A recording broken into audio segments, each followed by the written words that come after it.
Hey everyone, welcome back to Windows Seat Studies. I hope you all are doing well. So we were learning about cytoskeleton, in which we have already covered actin filaments, which are also referred as microfilaments. Then we have also discussed the intermediate filaments. Today we are going to discuss microtubules. So let's learn about them in detail. So these are the one of the biggest in size in the all of the filament types. So the microfilaments, the actin microfilaments, they are of around 7 to 8 nanometers, while intermediate filaments are of about 10 nanometers. While the microtubules are being the largest, they have 25 nanometer diameter. But this is the outer diameter.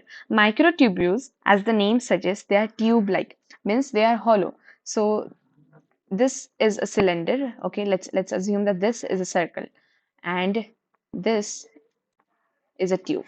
Okay, so like it has a hollow portion and it has a circular ring. So microtubules, they are thick tube-like structures which are made up of tubulin. So tubulin protein is the monomer. It is the structural unit of microtubules. So there are different types of tubulin proteins. I've listed them down here. The alpha tubulin and beta tubulin, those are the major types of tubulin proteins that are found in cilia and almost all of the microtubules tubular arrangements. But there are other tubulin proteins such as delta and gamma. They are present in centrosome. Okay, so in the centrosomal microtubule arrangement, tubulin delta and tubulin gamma, they are found. So the way actin, the globular actin, they associate themselves with ATP or ADP. Alpha and beta tubulin, they have a property of associating themselves with GTP or GDP. So instead of associating with ATP, they get associated with GTP. Okay, so this is an important point to remember. So alpha and beta subunits, they form dimer, and those dimer, they are arranged in a protofilament. So the way they arrange themselves in a protofilament, it is not quite clear yet. So a lot of research is going on about that. But this is for sure that the alpha and beta dimers, they come together to form a protofilament, and 13 such protofilaments, they come together to form a microtubule. Okay, so this is how a microtubular arrangement is done. So the outer diameter is of 25 nanometer, while the inner diameter is of 14 nanometer. Okay, so the microtubule assembly is somewhat similar to the actin assembly, so I'm not going to discuss that in detail. You can refer to the microfilaments lecture where we discussed about the dissociation constant, the critical concentration, the K off by K on ratio, and what is K off and K on. Okay, so I'm not going to discuss that here. I will just be mentioning the important points. So let's see that what microtubule assembly does. So microtubule is important for spindle fiber formation as well as cilia and flagella movement. So it not just only helps in organelle positioning, but it also helps in spindle fiber formation during the cell division, as well as it also helps in movement due to the having a role in cilia and flagella formation. Okay, so let's now learn about certain factors that can inhibit the microtubule assembly. So I've listed them down here. There are certain molecules like colchicine and colcimide, vinblastine and vincristine. So all of those four, they inhibit polymerization, or we can say that they induce or promote depolymerization. So these are very important because they can be also used as the mitotic arrest molecules, because once you put those molecules inside the cell, they are they are going to induce the depolymerization of microtubules, and this will lead to inhibition of formation of spindle fibers. So now as the spindle fibers cannot form, the cell cannot divide. So that is why they are also used to have a cell in mitosis, in a mitosis arrest. Okay, so colchicine and colcimide, vinblastine and vincristine, they inhibit polymerization. Then there is one more molecule known as Taxol.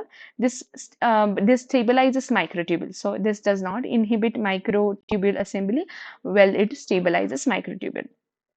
Okay, so then there are certain proteins of microtubules that are going to help microtubule into the movement of microtubules. So such proteins are known as motor proteins. So there are two types of motor proteins. I'm sure you have read one of them, the dynein, but there's one more known as kinesin. So kinesin and dynein, they attach themselves at the two different ends.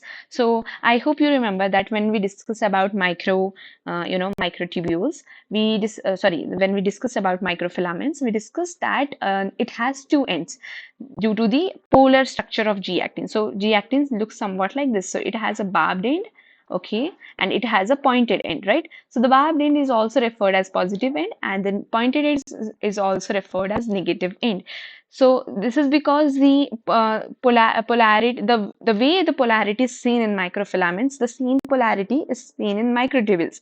So they also have a positive end as well as a negative end. Okay, so the positive end, which is also referred as fast growing end, it is all usually on the periphery, while the negative end, which is also referred as the slow growing end, it is all usually facing towards the nucleus. It is towards it is facing towards nucleus, so it is in close proximity to nucleus. So the dynein associate itself to this end, or wherever it associates itself to the microtubule, it is going to pull the microtubule towards the negative end. So it is going to take it from the periphery to the center. So always remember that dynein takes the microtubules from the periphery to the center. On the contrary, kinesin takes the microtubules or the molecules or any organelle which is associated to itself from the center to the periphery. Okay, so they have opposite movements. Okay, so from center to periphery, kinesin does this job. From periphery to center, dynein is going to help. Okay, so here you can see this is a cilia. Okay, so this is the arrangement of cilia or flagella. This is also referred as 9+2 arrangement of microtubules, because here you can see the two microtubular rings, and here there are 9 microtubule doublets. So that is why it is also referred as 9+2. Okay, so this is how the ciliar flagella looks like. So these are the different types of accessory proteins that have been listed in this image. I've taken this image from Bruce Albert, so you can refer to that book because it's a very nice book. It has summarized. I've summarized all of the content of that book here. So if you want to read in detail, you can refer to that. So there's one more complex which is also known as gamma tubulin reorganizing center, and it is very important because it is going to nucleate it is going to nucleate assembly, and it always attaches itself to the negative end. So two important things to remember, that it is going to assemble the microtubules, means it is going to help in the assembly of microtubules, and it attaches itself to the negative end. Okay, then there are certain other proteins like augmines, sethmine, kinesin, catenin, MAPS, XMAP 125, and TIPS. So all of those accessory proteins, they perform different function. If you want to read about them in detail, please refer to the book. So with this, I conclude the cytoskeleton part. In the next lecture, we will learn about plasma membrane in detail. So we will learn about the different models of plasma membrane, the structure and function of plasma membrane, what is the composition of plasma membrane, and what are the properties of plasma membrane, how plasma membrane helps in the compartmentalization. So till then, see you. Bye bye.